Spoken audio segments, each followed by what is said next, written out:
falar um tema que, independentemente de muito espirituais que vocês sejam ou não sejam, muito religiosos que sejam ou não sejam, é um tema que tem que ver com todas as pessoas, que toca a todas as pessoas e que está na Bíblia desde Gênesis até Apocalipse. E, nomeadamente, queria ler 2 versículos antes de lhe dar o título da mensagem. Em Êxodos, capítulo 14, verso 13 e 14, sabemos perfeitamente que é neste momento de trás as pragas trazidas por Deus sobre o povo do Egito, não é? Sobre o povo do Egito? Foi sobre o povo do Egito? Foi? Mas o povo hebreu também estava no Egito, não é? É ou não é? É que a gente pensamos sempre que as pragas vêm sobre o Egito, mas é que o povo hebreu estava no Egito e já tinha uma mente de escravo formatada ao Egito. A igreja está sempre a falar do mundo, mas a igreja está no mundo e está tão formatada com o mundo que não se consegue desvincular do próprio mundo, ou seja, não se consegue desvincular do próprio mundo, não se consegue desvincular de um formato religioso, não se consegue desvincular de certas e determinadas coisas, ou seja, não... Então, mas traz todas estas coisas este homem Moisés, que era um homem depois que ao fim e ao cabo era inadequado, embora tenha sido príncipe de Egito, depois a seguir, enfim, ele identificou os seus, cometeu um crime, matou um guarda egípcio porque viu como fustigava o seu povo, a seguir correu para o deserto, fugiu, teve 40 anos no deserto de Mídian, enfim, aí apacentou, depois teve um encontro com Deus naquela sarça ardente, no qual o Senhor mostrou-lhe quem ele era, mostrou-lhe, disse-lhe para ele tirar as sandálias, porque aquilo era terreno santo, falou-lhe sobre a santidade, falou-lhe sobre o coração do homem, mostrou-lhe que o coração do homem ficou com um símbolo de podridão, mostrou-lhe várias coisas e depois deu-lhe uma comissão daquilo que ele queria fazer, ele deu desculpas, bom Senhor, eu não posso, Senhor, eu sou gago, não dá, para ver lá se escolhes outro, que eu não estou apto, enfim. O Senhor disse, não te preocupes que eu vou-te pôr palavras na minha boca e não te preocupes porque o teu irmão Arão vai contigo, não te preocupes. E então lá ele foi, depois de muitas desculpas ele cumpriu e foi no nome de Jesus, Jeová, mas Jesus, porque ao fim e ao cabo Pai, Filho e Espírito Santo desde o princípio sempre estiveram juntos.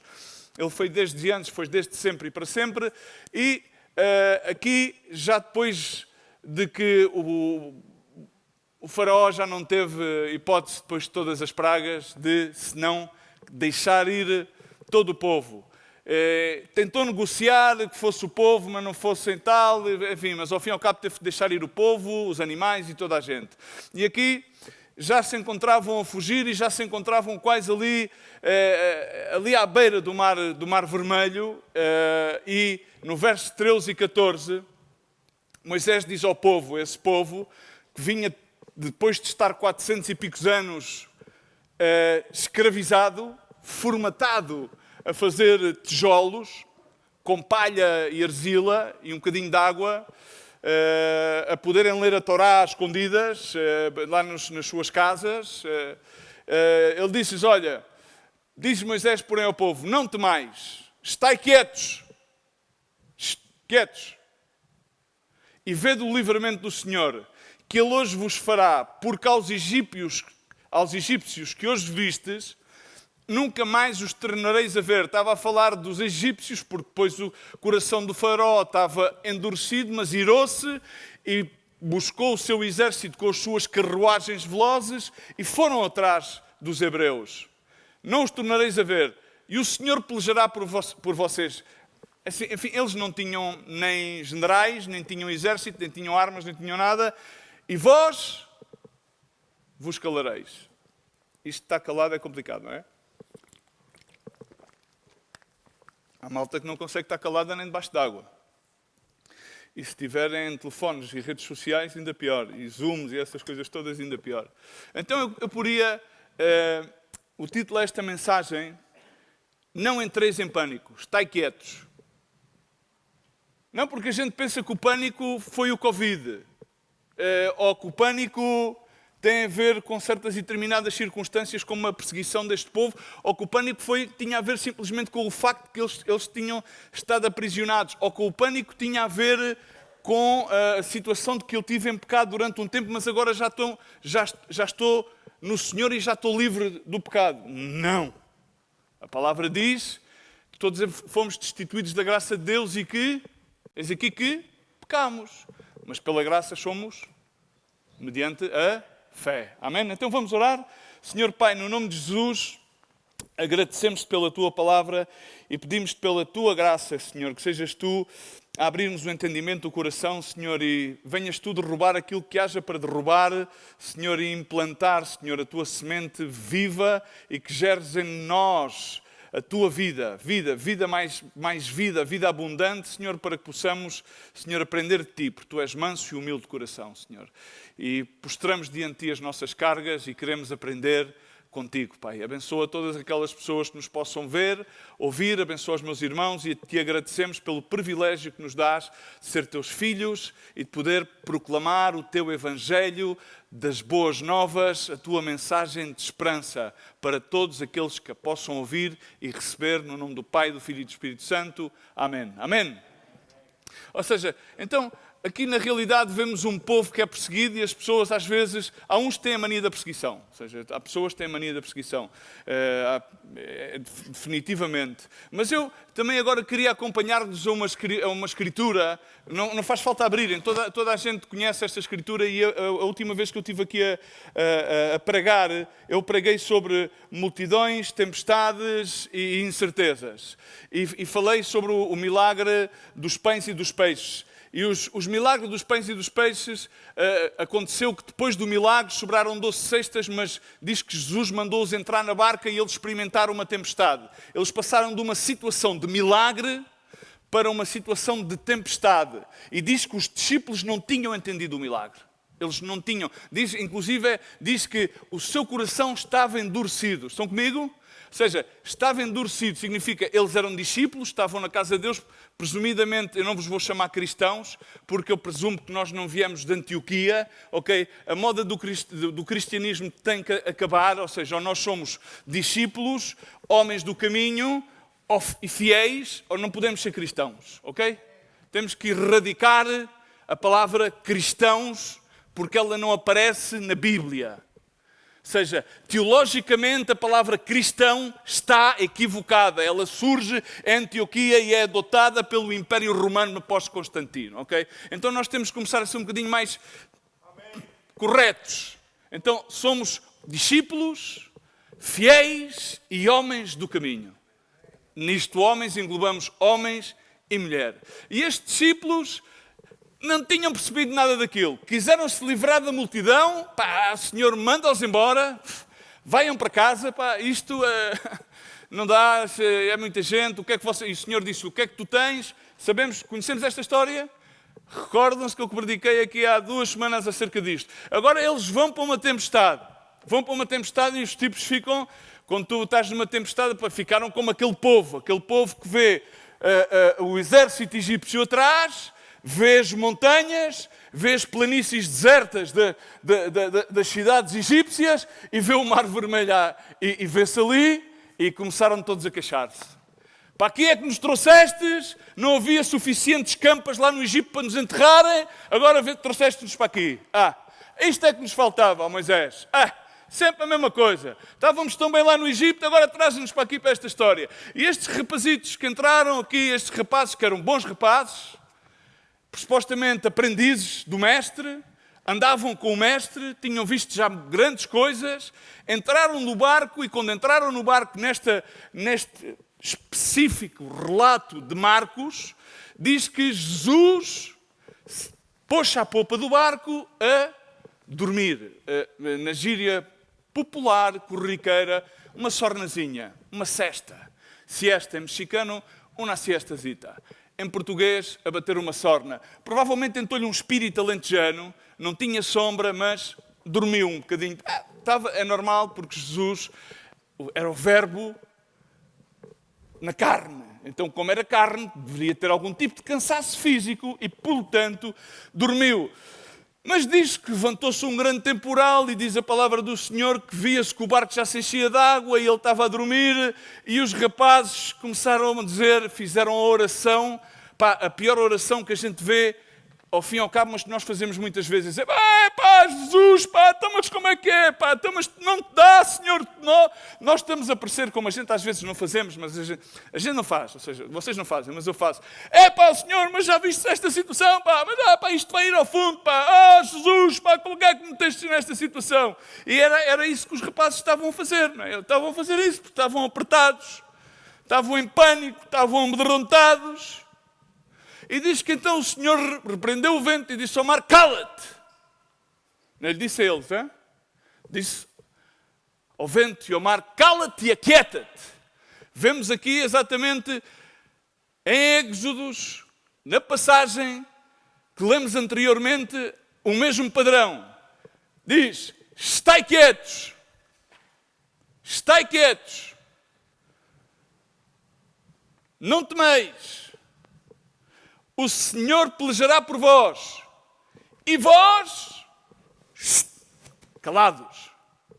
Pouco barulho. No muro de Jericó vemos a mesma estratégia. Deem voltas ao muro de Jericó e... pianos. Psst. Não estou interessado nas vossas interpretações da Bíblia. Não estou interessado das vossas doutrinas nem das vossas experiências. Não.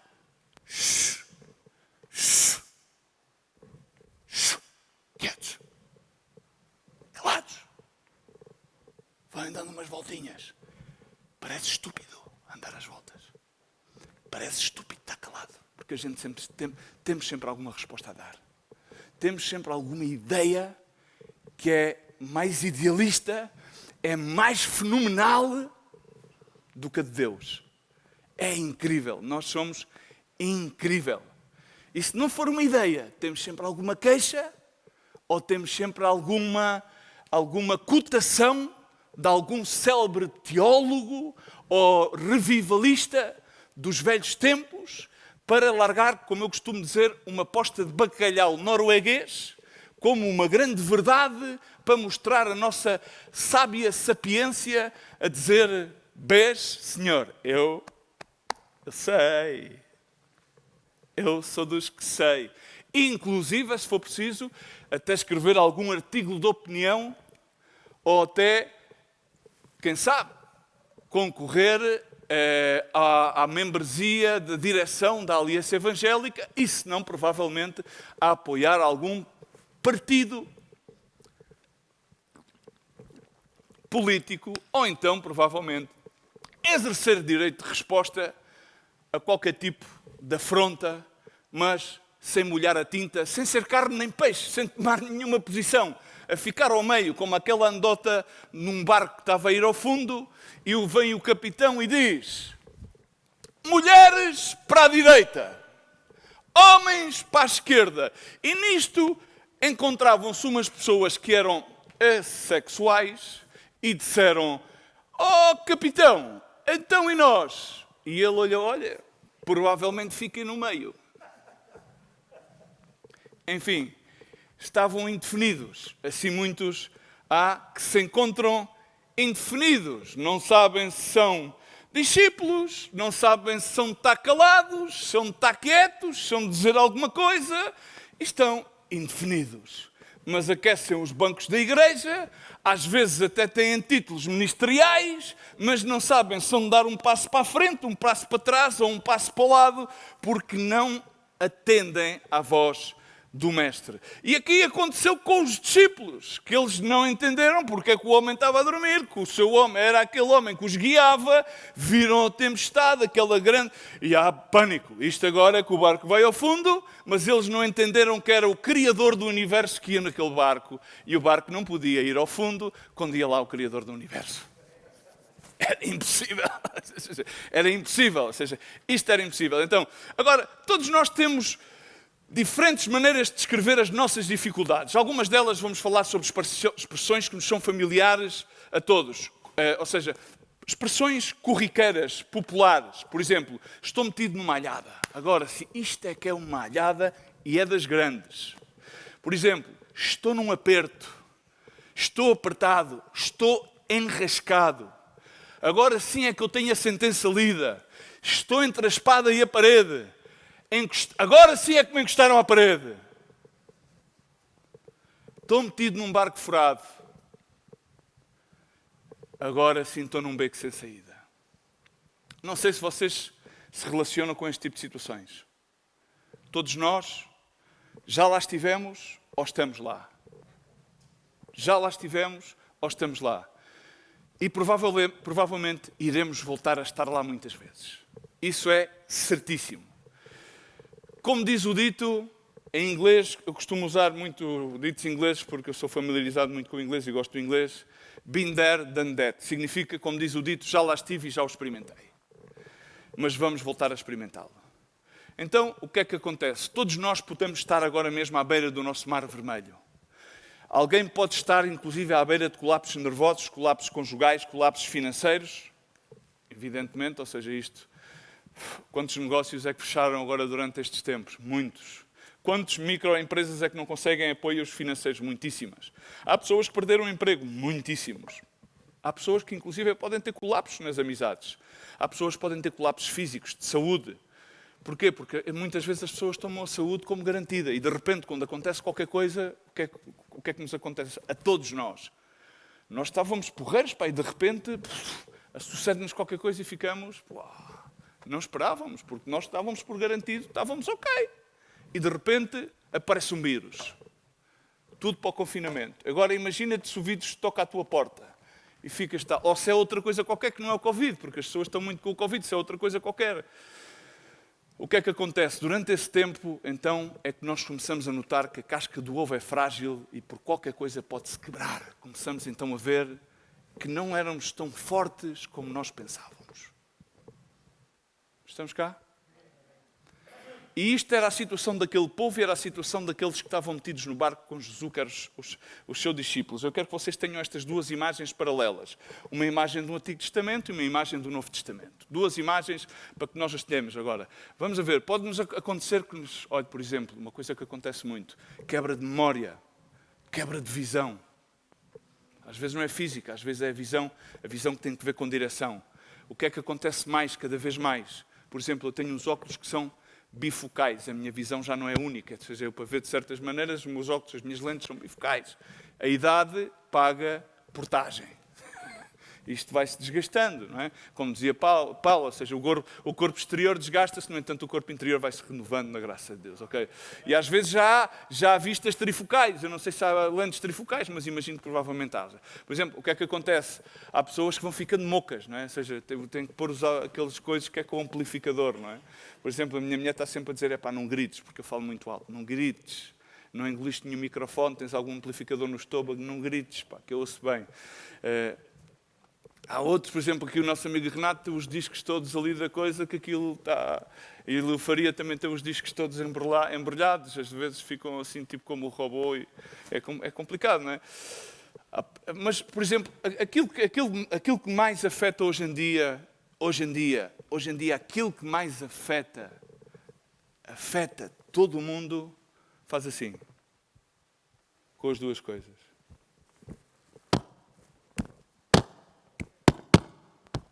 Até podia fazer um rap. É o capacete. É a cabeça.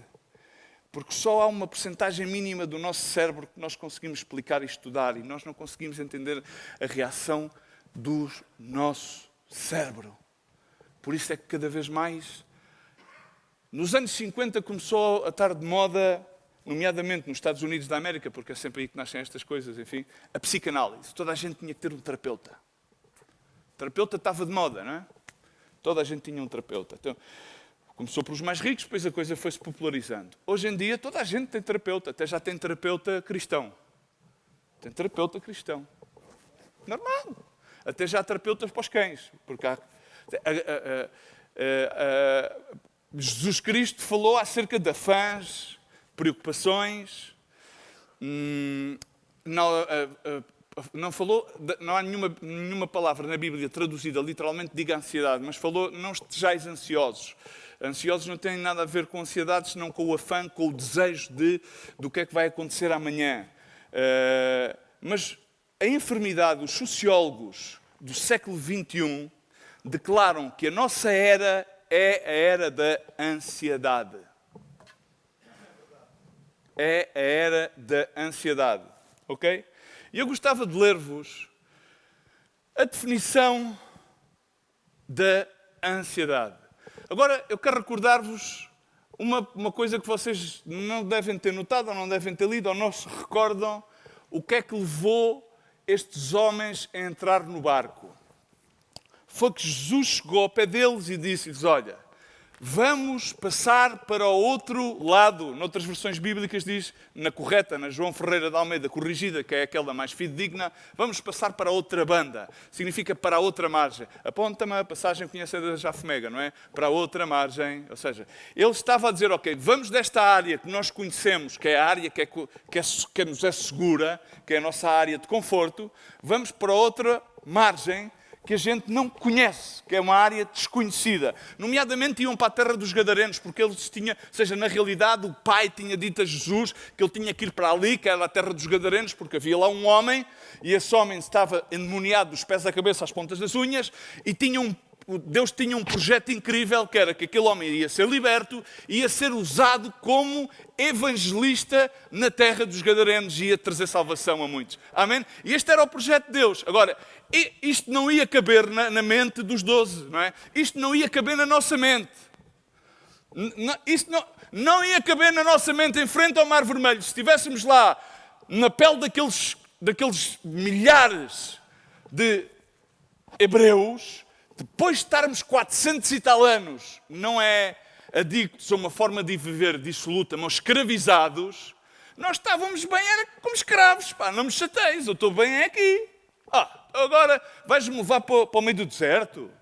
Pelo menos eu tenho isto seguro, como aqui uma amalgazita de coisas, e com isto estou seguro, estou tranquilo. Agora levares-me para o inseguro, para o deserto, em frente a um mar, quando toda a gente atrás de mim para me matar, agora não tenho para onde fugir. Os outros agora estão aqui no meio de uma tempestade. O que é que eu estou aqui a fazer? O barco está a meter água, tu estás a dormir. Mandas-me ir para o outro lado que eu nem sequer conheço. Então isto agora é o quê? Mas isto é a nossa vida. Quando as pessoas se assignam a viver uma vida de fé, pensam que a fé é só dizer, tu crês em Jesus Cristo? Sim. Deus é bom. Todo o tempo. Posso usar a expressão brasileira, cara. Deus é bom, cara. Todo o tempo. Até pensou o Bolsonaro e tudo, cara. Né? E o Trump, né? Estão um pouco mal da cabeça, os caras. Mas Deus lhes ama, né? Então essa é a nossa concepção das coisas é essa. Nós não conseguimos abraçar, nem pensar, nem escrutinar os pensamentos nem o coração de Deus. Mas nós tentamos. E então o que é que acontece? Ou seja, ele leva-os para um lugar desconhecido. Ele agarra Moisés e vemos que o transcurso que ele os leva, ou seja, eles não foram parar ali por acaso. Deus preparou o caminho total, até teve o faraó por um tempo, até que depois ele se enraiveceu, e se nós formos ler o certo, e se tivermos tempo, que eu não quero demorar, eu acho que temos tempo, ainda tenho aqui um tempinho, ok? Vamos ver que ele preparou as coisas todas meticulosamente para libertar que os carros do faraó depois fossem atrás dele, e chegou ao ponto em que ele fez com que os carros do faraó, para cumprir a promessa de Moisés, ainda deu tempo para o povo fazer o quê? Se queixar, porque é aquilo que a gente faz sempre. E é aquilo que os discípulos fizeram sempre, não é? Tu não fazes, eu faço. Ok? Agora, aqui é uma coisa. Nós normalmente pensamos, quando encaramos situações como esta, o que é que nós pensamos? Pensamos que estamos a ir... O que é que acontece normalmente na vida das pessoas? O que é que acontece na tua vida e na minha vida? Na vida do cristão. O cristão, quando depara uma situação de tempestade, uma situação de adversidade, a primeira coisa que ele faz é pensar, provavelmente eu estou mal. Provavelmente eu estou em pecado. Provavelmente... como diziam os fariseus, que aquele cego era cego por causa dos pecados dos pais. E Jesus disse-lhe, rapaziada, religiosos, pá, isto não tem nada a ver uma coisa com a outra, pá. Entendemos? Vamos lembrar uma coisa. A questão não é sobre ti ou sobre mim. É que nós, quando vemos as coisas, pensamos que somos tão digníssimos e tão altíssimos que as coisas são sobre nós. Wake up. Há uma expressão inglesa que eu adoro, é lights up in Marblehead. Sabes o que é que isso significa traduzido em português? Acende a luz na cabeça de mármore. Não, meu, nós não te equivoques com aquele evangelho que tu és tão importante, tu és a maior coisa, Deus, tu és o... Não, calma. Deus amou-te tanto, sim, claro que sim. Mas as coisas não são acerca de ti, criação. As coisas são acerca do Criador.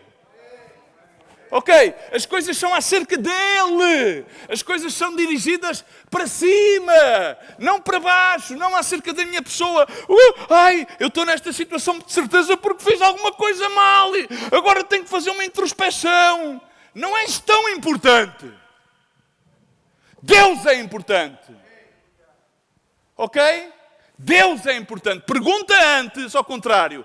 Deus, qual é que é o propósito desta situação? O que é que tu queres ensinar-me? Para que eu conheça mais de ti. Mais de ti, não de mim. Deus ama tanto que Ele está mais interessado em ensinar-te acerca dele do que acerca de ti. Mas há uma teologia barata que está a tratar de fazer as coisas ao contrário e dizer-te que tu é que és o importante.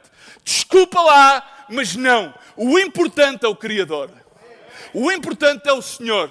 O importante é o Salvador. Desculpa lá, mas Ele não precisa de ti nem de mim para fazer a sua obra.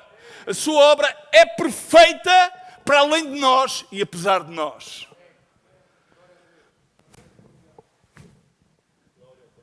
Ele tem sempre uma missão. E então, as tempestades, as situações controversas, é para levar-nos a níveis de maturidade no carácter do ser humano. Estamos cá? Níveis de maturidade no carácter do ser humano. Se nós formos a Gênesis, e vou aqui agarrar uma garrafa destas de água, se nós formos a Gênesis e nos recordarmos, como é que a serpente, não vamos falar sobre o diabo, que não tem absolutamente nenhum crédito, mas a serpente por acaso até é um animal interessante. Como é que ela conseguiu manobrar a Eva e por consequência o Adão? Lembram-se? Suscitando o quê? Dúvida. Com que ele vos disse que... disseram-te que... sim. Olha que não é bem assim. Tu, Zezé, eles disseram-te que lá no mais além... lá no mais além há os calçabários. Eles vieram todos trabalhar cá para a construção do alojamento local, por isso é que a gente estamos todos no fundo de desemprego. Não sei se me entendes. É sempre com a dúvida. Então nós sempre vemos as coisas e não precisamos que venha uma serpente. Estamos cá? Porque ela veio daquela altura. E a partir daí, pela genética desobediência, nós já maquiavelicamente, na nossa genética, já temos incorporado a dúvida. Estamos cá?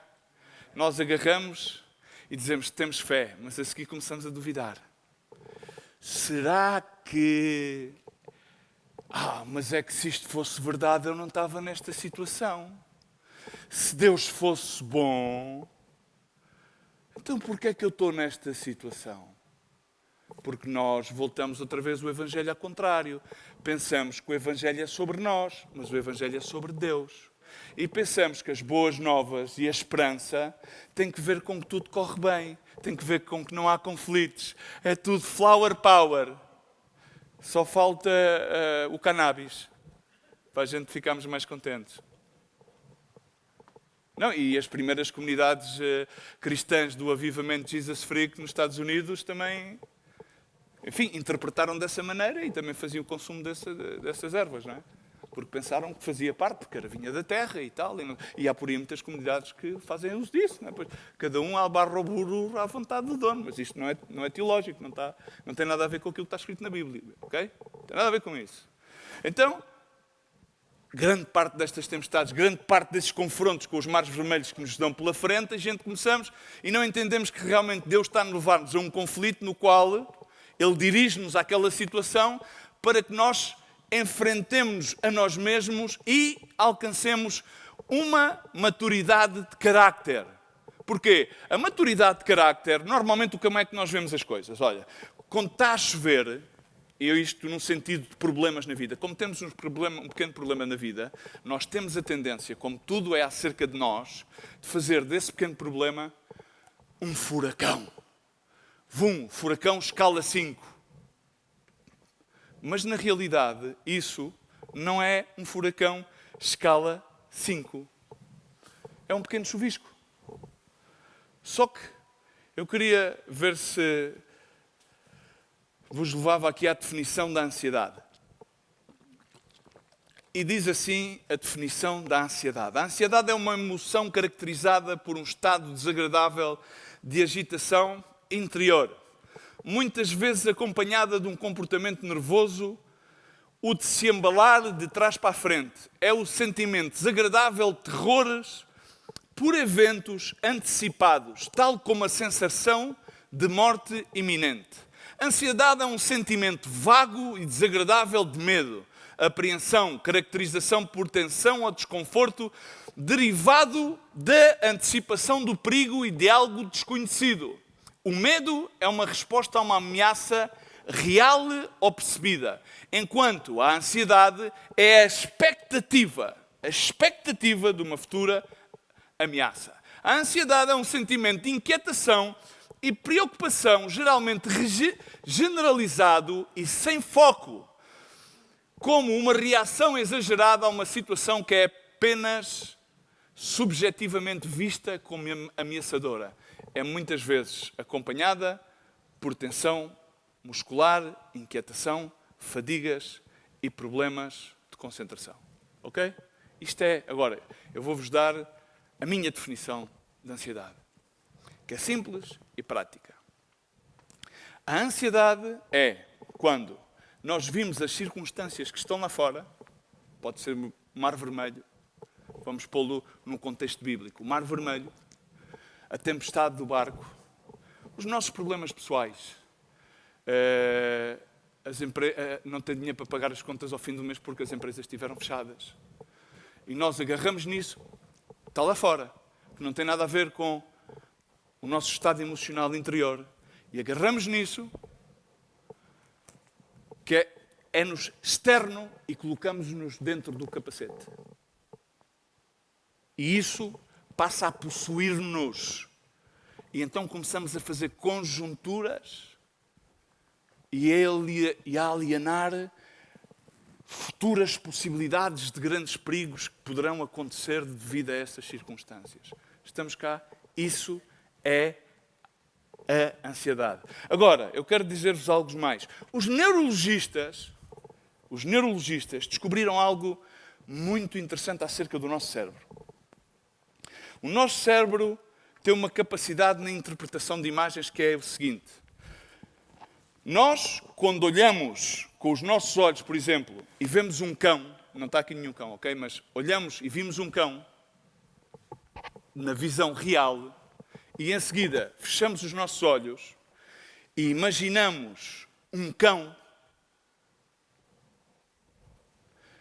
são exatamente os mesmos neurotransmissores que processam a imagem viva e a imagem imaginária. E é assim que se processa a ansiedade. É através da imaginação de algo que não é real, mas que se transforma no nosso mundo real. Transportamos aquilo que é externo para uma possível imaginação daquilo que é conturbado e vir mais além. Assim, as tempestades vão sempre existir. E então aqueles rapazes que estavam dentro daquele barco viram, tempestade, Deus, mestre, ventos, barco, e eles automaticamente, no seu imaginário, transportaram aquilo para dentro do seu coração, da sua alma, aquilo apoderou-se deles e disseram: mas Senhor, mas tu não vês que nos vamos afundar, Senhor? Oh mestre, e tu estás a dormir? Agora, aqui aprendemos duas coisas. É que o Senhor tinha perfeita paz e eles tinham perfeito pânico. Porque eles estavam a imaginar uma coisa que jamais poderia acontecer. Porque eles eram discípulos e iam com o Mestre. Então, se tu e eu somos discípulos e vamos com o Mestre, o que o Mestre nos quer ensinar é quando nós nos aprendemos a libertar da nossa imaginação e entramos no reino do não queremos ter controle sobre as coisas, porque a pior coisa da ansiedade é isto. Sabes quais são as pessoas mais ansiosas?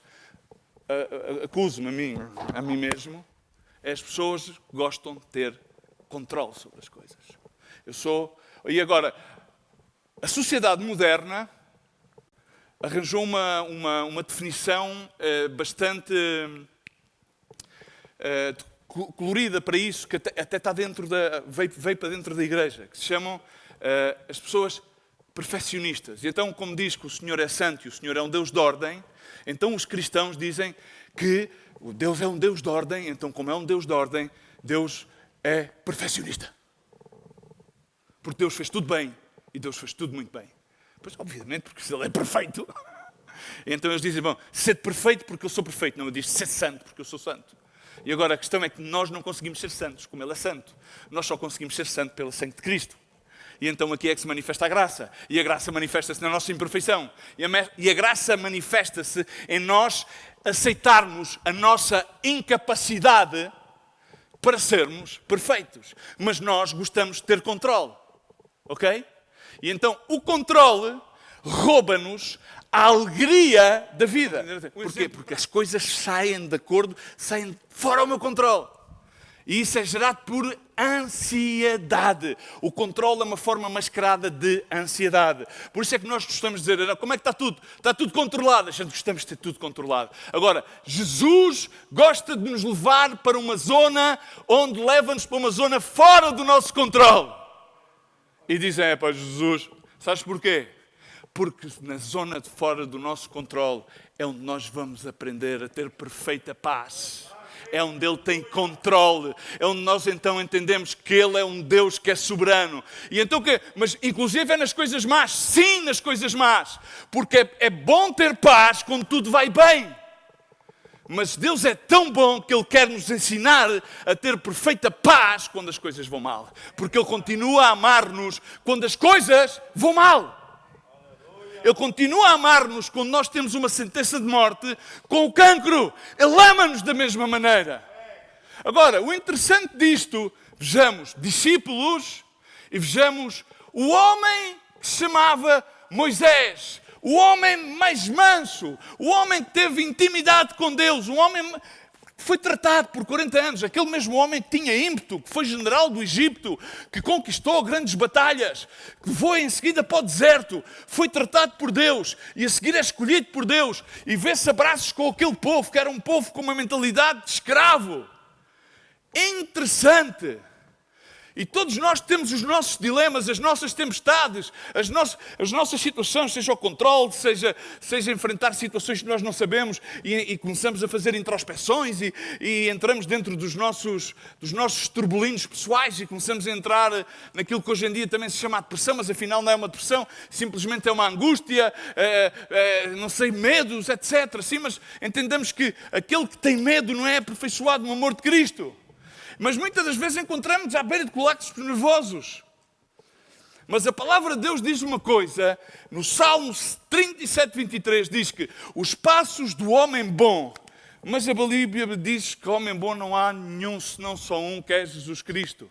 Estamos cá? Vocês ajudem para ver se eu faço isto rápido. Mas o salmista diz os passos do homem bom. E agora aquilo começa a entrar em conflito. Bom e justo não há nenhum, senão só um, que é Jesus Cristo. Amém? Faria, ajude-me aqui, você é teólogo, mestre, como é que é? Só há um. Mas ele diz que muitas são as aflições do justo, mas todas as livrará Jeová. E aqui o salmista diz, bom, este salmista, este homem cometeu adultério, este homem, ele carimbou a morte de Urias, pá.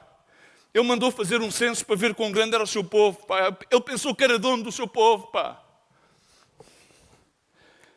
E a minha mente começa para este homem merecia ser castigado, pá. Mas este homem humilhou-se. Este homem abdicou do controle. E este homem, quando Natan lhe trouxe a parábola e disse-lhe havia um homem que tinha uma ovelha, havia um homem que tinha muitas ovelhas, este homem foi, agarrou-lhe a ovelha. O Senhor, tens de preferir um juízo, e disse, não, esse homem pois há que o matar. E então Natan disse-lhe, olha, rei David, que saibas que esse homem és tu. Esse homem cai ao chão e rasga as vestes de rei, veste de cilício, arrepende-se e diz, Deus, eu estou disposto a pagar as consequências do pecado, mas que não caia sobre o meu povo. Ele podia ter arranjado, podia ter feito o que fez o Saúl, ele era rei, ele tinha poder, ou seja, tinha poder, ele mandava. Ele era o tipo que tinha a batuta, ele mandava, não precisava de manipular, ele fazia aquilo que ele queria. E este mesmo homem escreve, os passos do homem bom são confirmados pelo Senhor.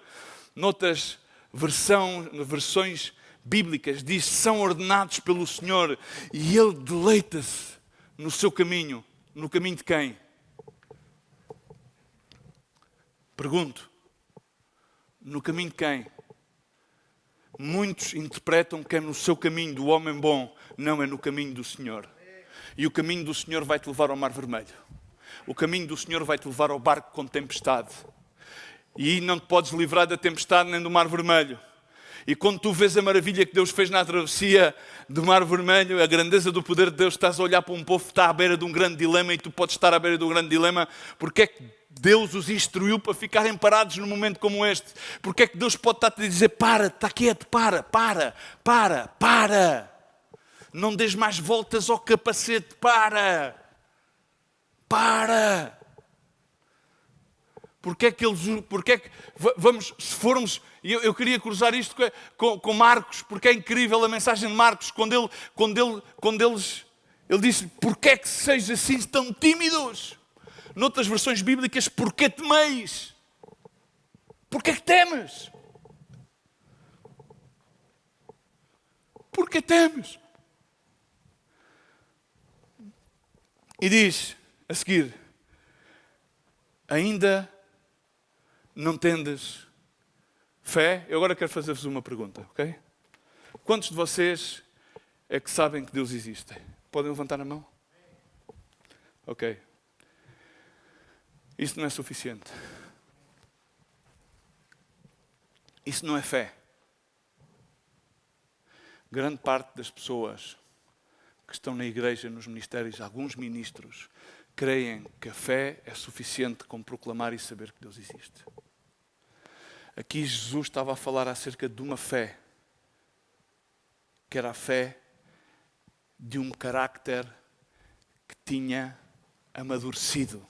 E essa fé era a fé que confiava num Deus que, apesar que estivesse numa tempestade, ou que apesar que estivesse com os inimigos atrás, com as montanhas a norte, com as planícies e as grandes cidades de Egito e com o Mar Vermelho à frente, esse Deus tinha tudo sob controle e eles podiam estar perfeitamente confiados. Hebreus 10:35. Portanto, não perdais a vossa confiança, que tem grande galardão.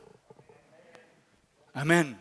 Por isso, muitas das vezes, aquilo que há que fazer simplesmente, em vez de altercar, imaginar, tensionar a mente, é agarrar na única ferramenta que desmonta a ansiedade e que desaparafusa a mente, desbarata os argumentos humanos e que se chama fé. Se eu sou discípulo de Deus, o meu Deus é maior que todas as tempestades, é maior que todos os meus pensamentos, todas as minhas imagens, todas as minhas tentativas de controle, todos os meus problemas e todas as minhas ansiedades, porque maior é aquele que está em mim do que aquele que está no mundo.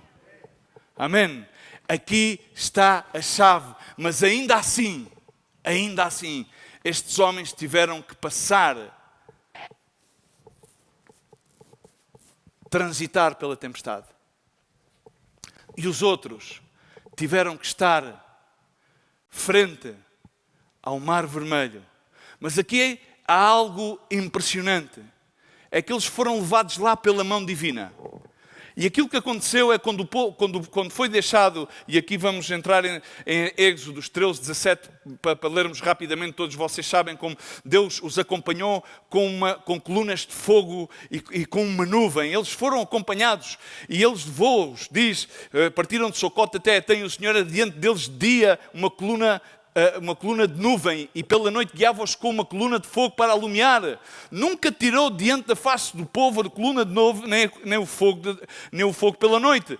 E diz que falou a Moisés, verso 1 de 14, a Moisés dizendo, fala aos filhos de Israel que voltem e acampem diante de Pirar de Ariete e Migol e o mar, diante de Baal-Zefon, em frente deles, e assentareis campamento junto ao mar. Aquilo que basicamente, ou seja, numa linguagem leiga, é que o Senhor de repente diz assim, olha, vou-te fazer assim, eu tenho te acompanhado sempre, ok?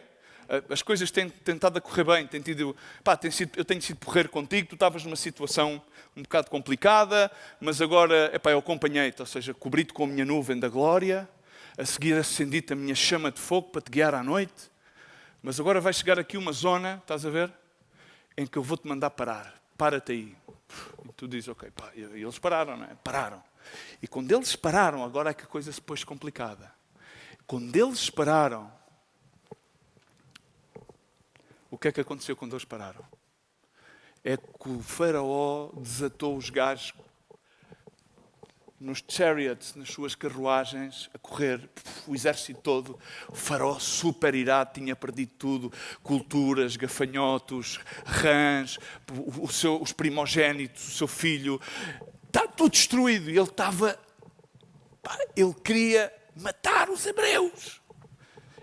E ele começou a vê-los. Os gajos agora é que não têm saído ao mar. Estão ali acampados. Agora imagina tu. E essa provavelmente é a tua situação. Já não é a dos discípulos. Porque a diferença dos discípulos é que eles tinham Jesus. Que é um paradoxo que tu tens a Jesus também. Mas aquele povo ainda é um paradoxo mais profundo. É a situação mais desesperante que nós vemos na Bíblia. Um povo inteiro de milhares, homens, mulheres, crianças, gado, que podia perecer. Deus podia ter mandado logo abrir o mar para eles passarem, mas Ele não fez isso. Ele mandou-os parar. Eu quero que tu... Ou seja, já fizeram muitos filmes sobre isto, não é? Já se viu muitos filmes acerca disto. Mas imagina tu, parte da malta, da banda, ok?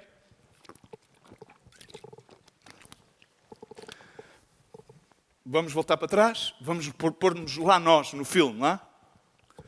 No filme, não sei quem é que realizou o filme, mas vamos colocar naquele filme. E começas a pensar, agora ficar aqui numa situação destas... Isto é pior que o Vietnã, meu. Isto é pior que Pearl Harbor, isto é pior que a Segunda Guerra Mundial. Isto é impensável. Estamos a falar que eles não tinham nem exército. Aquelas pessoas chamavam de tudo menos filhos de Deus. Ou seja, estamos a dizer que os cães do inferno estavam atrás de ti e conheciam o teu cheiro. Ou seja... Aquilo que tu podias dizer, Senhor Justiça, era uma batalha que estava travada, mas estava perdida. Ou seja, estás a ver que aqueles homens vinham com uma sede de matar-te, incrível. Agora a questão é que eles e tu estavas lá e estás lá, não é por acaso. Não é porque pecastes. Não é porque te mandaram. É porque, por direção divina, a mão de Deus. Ouve bem. É por direção divina. Tu não estás onde estás. Por acaso. Seja qual seja a tua situação. É que nós temos a mania de culpar o A, o B, o passado, a família, o governo, o pastor, a igreja, o ministério, os políticos. E onde é que está Deus? Onde é que metes Deus na equação? Vamos lá ver. Eu quero-vos perguntar uma coisa com toda a honestidade. Eu sou muito jovem ainda de ministério. Onde é que metemos Deus na equação? Às coisas que sucedem na nossa vida. É mais fácil culpar o diabo? É mais fácil culpar o sistema do mundo? Era como Judas dizia, bom, mas esta mulher gastou o frasco do perfume e a gente podíamos dar de comer a muitos. E Jesus virou-se para ele, ó jovem, pá, por favor. Ou seja, os pobres sempre os tereis entre vós. Qual é? Oportunidade para fazer o bem sempre vais ter. Então agora tu o quê? És mais papista que o Papa? Hã? Ou és mais justo que a justiça? Onde é que encontramos Deus na equação? Estamos nessa situação por direção divina. Onde é que encontramos a vontade soberana do Deus Criador dos céus e da terra, do universo e de todas as galáxias? Eles estavam ali por direção divina. Significa que Deus andou com ele, navegou com eles, todas as circunstâncias, para fazer com que eles estivessem ali. Ele tem andado contigo para fazer com que tu estejas aí. Tu não estás aí como eles por coincidência, tu estás aí por providência. A mão de Deus levou-te até ali, da mesma maneira que a mão de Deus os levou até ali. Agora, eu não sei onde é que a mão de Deus te tem levado. Agora, não importa quanto escuro possa estar o teu céu, quão desencorajadora possam ser as tuas circunstâncias ou as nossas, quão desprezadora possa ser a situação, aquilo que eu sei é que existe um Deus que é bom demais para esquecer e é grande demais para falhar.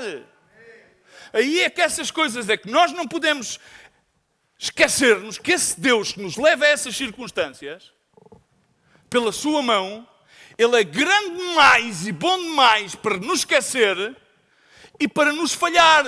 Nós somos mesquinhos demais e falhamos sempre. Ele não pode negar a sua essência. Ele ama-nos imensuravelmente, incondicionavelmente. Ele não nos falha e a sua mão e o seu braço não é curto. Ele é poderoso, governa o universo. Ele está redimindo todos aqueles que o permitem que Ele redima. Ele está reforçando a quem responde-lhe a Ele com fé e obediência. Deus estava lá, Deus estava presente. Deus está presente onde tu estás. Tu podes chegar a um barco, a um ponto sem saída. Eles chegaram a um beco sem saída. Agora, resumindo e concluindo, quem lê a Bíblia oportunamente vai entrar num paradigma que se chama isto. A Bíblia é um livro acerca de vidas que chegam a um beco sem saída. A Bíblia não é um livro cheio de êxitos. Jesus chegou a um beco sem saída. Estamos cá? Vamos terminar o grupo de louvor. A Arca de Noé, por exemplo, foi um testemunho de um beco sem saída para a humanidade sem Deus. Tremendo. Ou seja, os descendentes de Abraão eram tão bons quanto eram mortos.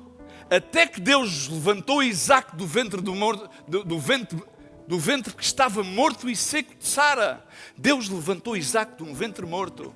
Depois de que Sara induzisse Agar a deitar-se com o seu esposo, levantando Ismael, e hoje ainda temos entre mãos a eterna luta de Ismael contra o povo de Isaac, que são os dois filhos do mesmo Deus, e que serão dois povos que são abençoados e que irão ser unidos. Incrível.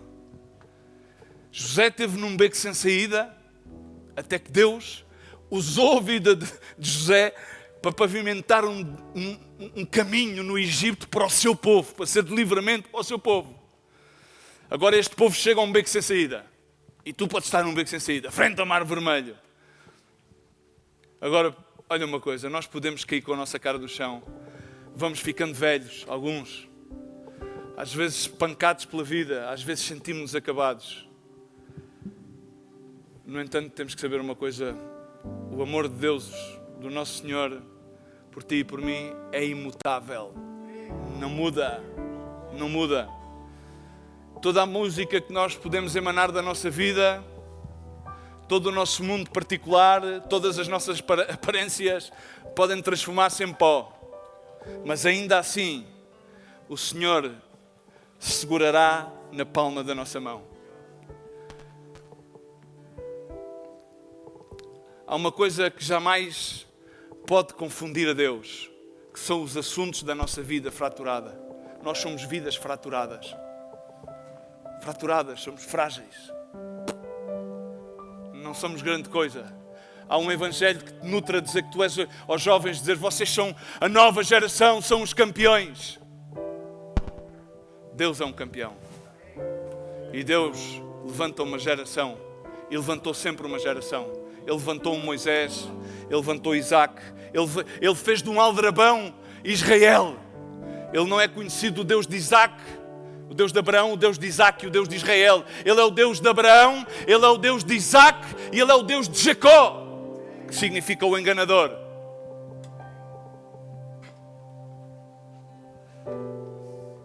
Satanás, por muita barafunda, por muito engano queira criar, não pode distrair a Deus. A palavra de Deus que me diz que nada nos pode separar do seu amor incomensurável. A dor não pode, o desapontamento não pode, a angústia não pode, o ontem não pode separar de Deus, o hoje não pode, porque este é o dia que o Senhor fez para que eu me regozije e que me alegre nele. O amanhã não pode separar do amor de Deus, porque o Senhor segura o amanhã na palma da sua mão. O amanhã pertence-lhe a Deus. O choro dura pela noite, mas pela manhã vem a alegria. A vida não nos pode separar do amor de Deus. A guerra, os covis dos leões não podes, as fornalhas ardentes não podem, os mares vermelhos não podem. Repara bem, há uma história muito engraçada. Uma senhora vai andar pela rua e a caminho do seu trabalho passa por uma loja de animais todos os dias. Nessa loja dos animais há um papagaio. E cada vez que essa senhora passa, o papagaio olha e diz: "Oh, senhora, és feia!" E a mulher fica furiosa. Ela volta a passar à tarde, volta para casa e o papagaio diz-lhe: "Oh, senhora, és feia!" A ponto que a mulher irrita-se. Um dia entra pela loja e fala com o dono da loja: "Olha, o senhor tem que ver o que faz aqui com o papagaio, porque eu vou mover-lhe uma ação no tribunal. Não sei o que é que vai fazer, se vai matar o papagaio, o que é que vai fazer. Mas tem que fazer alguma coisa." E o homem prometeu-lhe: "Olha, eu prometo-lhe, passa amanhã, o papagaio não vai lhe voltar a chamar feia." E no outro dia a mulher passa. E vai o papagaio. E diz-lhe: "Ei, senhora!" E ela olha e ele diz: "Você sabe."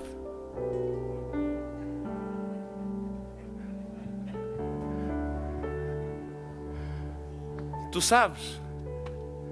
Mas mais importante, Deus sabe. Este era um povo sem esperança. Não tinha armas, não tinha nada, não tinha captação, não tinha ninguém para os proteger, não tinha uma rota de fuga, não podiam ir para lado nenhum. E poderiam cantar uma única música: "Onde é que eu poderei ir, se não para o Senhor?" Aonde irei, Senhor? Onde iremos? Quando eles foram confrontados, Jesus disse aos seus discípulos: "Duro discurso é este?" E ele diz: "Também vós quereis ir?" E ele diz: "Onde iremos, Senhor? Só tu tens palavras de vida eterna." Estavam num beco sem saída. A mão de Deus levou-os à beira do Mar Vermelho. Eles não têm recursos, estão totalmente impotentes para se salvar. Provavelmente tu sentes-te impotente para salvar. Eles não fizeram nada por si mesmos para merecer algo da parte de Deus. Tu pensas que fizeste, nós pensamos que fizemos alguma coisa. O nosso maior erro é que nós pensamos que fizemos alguma coisa para merecer algo de Deus. Não fizemos nada. Absolutamente nada. Nós estamos no ministério, ajudamos. Nada! Os impios ajudam. Os pecadores ajudam. Todos ajudam. Todos fazem obras de benfeitura. Nós não fizemos nada para merecer algo de Deus.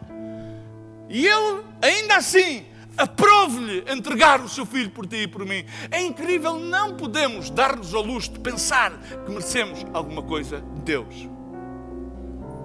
O que acontece é que as pessoas não sabem distinguir o certo do errado. E era o que acontecia com aquelas pessoas.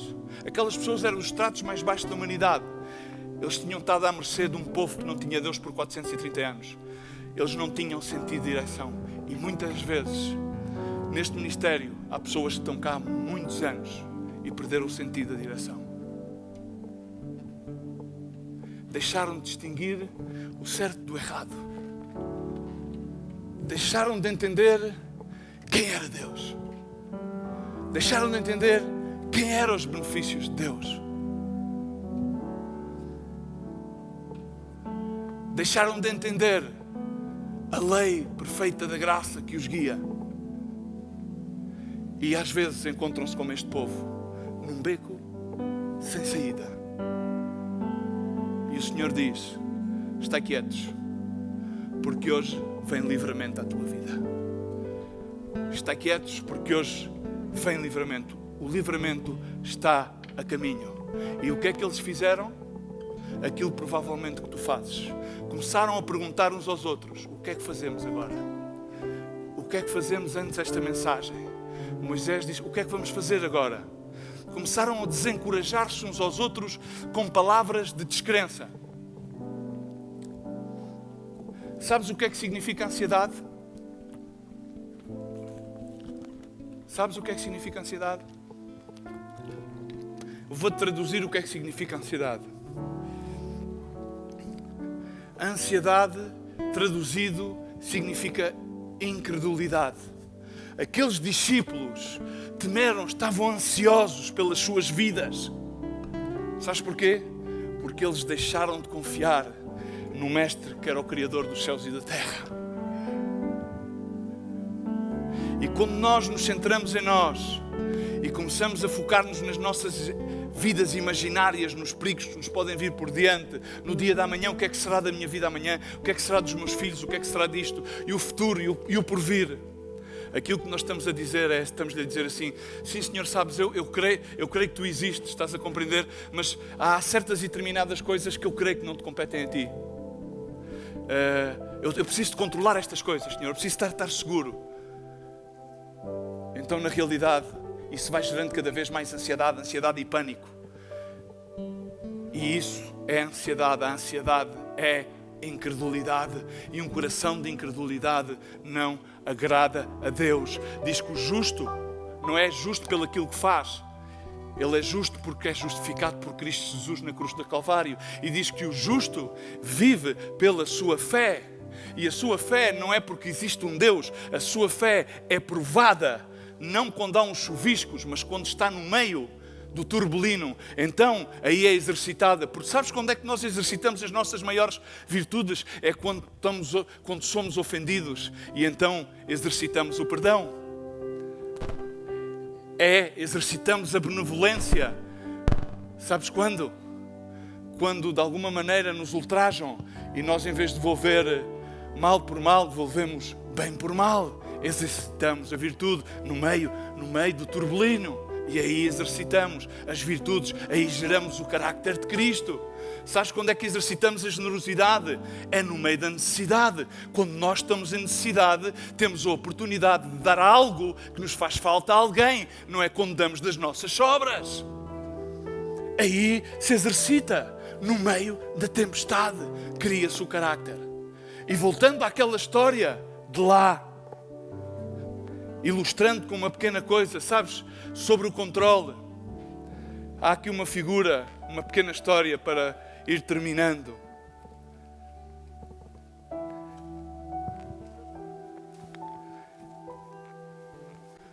Vi um pai com um filho, o miúdo tinha 3 ou 4 anos, para atravessar a estrada.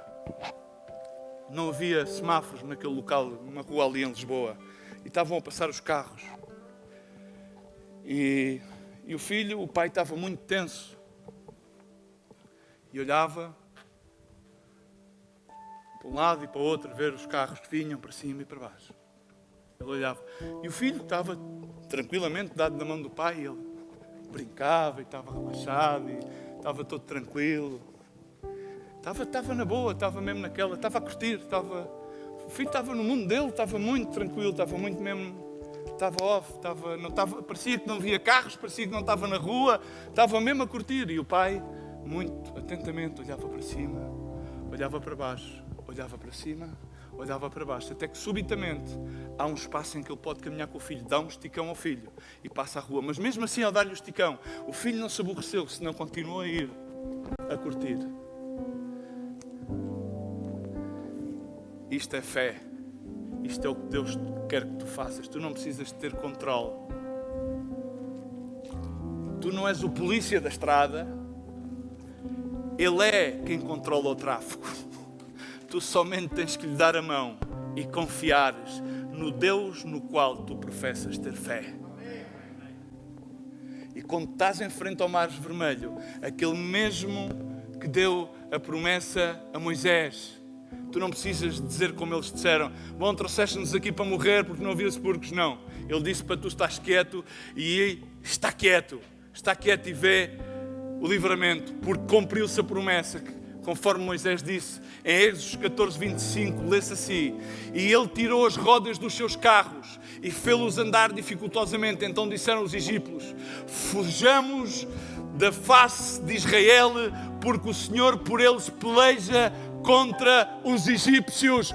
Ele não mente nem falha. As suas promessas são reais. Quero dizer-te que o problema não era tirar Israel de Egito, mas era tirar o Egito de Israel. O problema não é tirar-nos do pecado, mas é tirar o pecado de nós.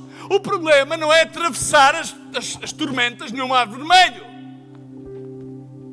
O problema não é que Deus nos livre da situação. O problema é nós confiarmos em Deus para que possamos cruzar o mar vermelho e para que possamos cruzar as tempestades e a situação. Porque Deus não te vai remover os problemas, Deus não te vai remover as situações, Deus não te vai remover as tempestades. Mais bem, Ele vai te levar às tempestades para ensinar-te a que possas confiar nele e a que desenvolvas nele o teu carácter. Assim que nesta manhã, se tu queres aí colocar-te de pé e entender que tens um Deus que está contigo até ao final e dizeres: eu não me importo quantos mares vermelhos possam estar a meu caminho, eu não me importo quantos faraós possam vir atrás de mim, eu não me importo com quantas montanhas eu tenha que cruzar, quantos obstáculos tenha que saltar, eu sei que Ele está comigo até ao final,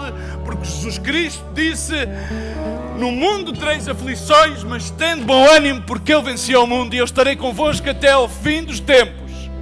O salmista diz, e Deus diz-nos nesta manhã: aquietai-vos e sabeis que eu sou Deus, serei exaltado entre as nações, serei exaltado sobre a terra. O Senhor dos Exércitos, Ele está conosco. Diz comigo: o Senhor dos Exércitos está conosco. O Deus de Jacó, o Deus de Jacó, o Deus do enganador, o Deus do usurpador, que o transformou em príncipe, diz: Ele é o meu refúgio, Ele é a minha salvação.